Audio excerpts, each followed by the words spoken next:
Welcome to Super Return Africa. With me is Nabil Fawaz with MIGA. Welcome, Nabil. Thank you. Tell us a bit about what you do at MIGA. Thank you. Well, MIGA is the Multilateral Investment Guarantee Agency, which is a member of the World Bank Group. Our role is basically to catalyze investments into emerging markets and to help investors move forward with their investments by managing some non-commercial risks that they may face in the emerging markets. And MIGA's role is to provide guarantees for these investments so the investors could gain comfort level and move forward with their investments. And within Africa, what kind of risks do you see different between frontier markets and emerging markets? Frankly, they are slightly similar. It is always the difference between the risks that MIGA covers are the same, but the timing and when it happens could be different, and for each country is slightly different depending on the situation that is existing there.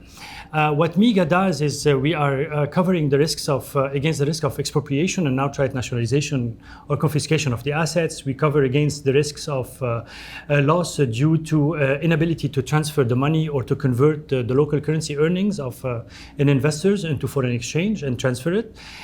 We cover also against the risks of of breach of contract when the government is entering into contractual settings with the project enterprise as a provider of goods and services or an off-taker of goods and services, such as in the infrastructure space, in the power purchase agreement, and with IPPs. And also we cover the risk of expropriation and outright nationalization, confiscation of the assets, as I have mentioned earlier. Now, these risks on emerging markets, the difference between emerging markets that you like and frontier markets, that frontier markets, they pose a slightly riskier profile for some investors because they are more on a fragile type of conflict states they tend to be, where the investment laws are not as clear, the land laws, land ownership is not clear.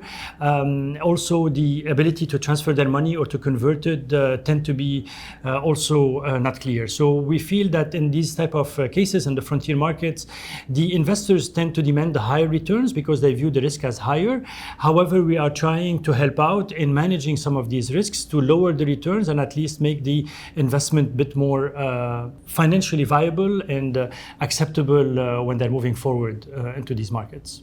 And across Africa, where are you seeing some of the biggest political risks? I cannot pinpoint like specific countries, but recently what we have been observing a lot in many countries in Africa and has been the reason of economic troubles is the risk of transfer restriction and inconvertibility of the currency. Quite a few markets have suffered from that type of risk, where due to economic reasons, the forex or the foreign exchange in the country has dropped, and the government start rationalizing the amount of foreign exchange that they can provide and for which sectors. And that tend to be a deterrent for investors, especially for foreign investors that are seeking the economic opportunities and projects in the country. So we have found that this is presently one of the bigger risks that are in frontier markets, the availability of foreign exchange or ability to transfer. Some others that could arise is the civil disturbances and that may happen because of upheavals in the country against governments or regimes or demands by the people, that they tend to go to the streets, and then that also sends jitters into the market because one of the most important elements that an investor looks for is security and continuity of the existing regime or the the government that is there to keep them going. There are lots of fund managers here at Super Return Africa. You've mentioned quite a few risks. What advice would you give them about how to mitigate some of these risks? Well, I think there are 2 or 3 options on which way they can mitigate the risks. The preferred option has been usually self-insurance. That means the investors is willing to take on the risks themselves and are willing to invest the money and hope for the best, that if something happens, well, they made enough returns to make it up for the loss that they suffered. And basically, in my view, could be the riskiest of approaches that one should take. We don't do it ourselves to our own health insurance or our car. We buy car insurance, we buy a house insurance. as well as the health insurance. So I think investment should be looked upon the same way, that if you can manage certain risk and you can reduce the loss when that risk takes place, I think this should be the best way to go about it. And there are instruments in the market, both from the private sector that you can find, Lloyd's of London, Zurich, Swiss Re, some of the private market players. And then there is the players that are like us, the multilateral institution that do have some type of product like MIGA, which is a guarantee product that covers against these risks. The main difference, I would say, between us and the private market could be that as a development institution, we are willing to go into frontier market much more readily. We are willing to provide longer tenors of insurance versus what the private market may be willing to insure on frontier market or a high risk market. We can go 10, 15, in certain cases up to 20 years. And once we are in for the entire period.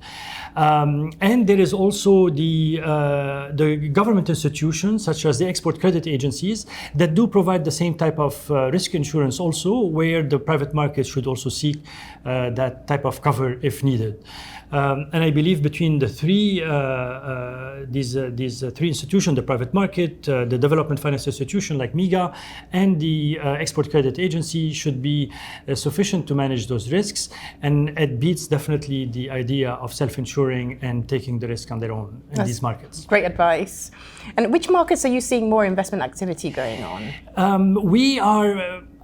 my institution, we are pretty much global. We are global in our reach, and I have to say that presently the higher activities that we are finding in private sector investments is Africa still one of the largest for us as in demand, and where we see investors are coming in to Africa. I believe for a good reason. Frontier markets, emerging markets tend to be higher risk. Again, higher risks entail higher returns, and the returns that is still to be found in Africa is higher than other regions in the world. And that's why I believe many of the private equity funds are now seeking opportunities in Africa. That's excellent. And say you were in New York or London, stuck in an elevator with someone, you had 1 minute to pitch to them why to invest in Africa and in frontier markets. What would your pitch be? It would be less than a minute. Just the returns, I would say. The returns are there. More importantly, the risks are not as high as one may perceive them. There is, I believe, a type of lack of knowledge about the markets and how they're functioning in Africa. And I believe with some research and further reading into certain countries and opportunities, they can definitely allay their fears and feel the opportunities to go into the African market. It's a great pitch. Nabil, it's been a pleasure having you here with us. Thank you. Thank you.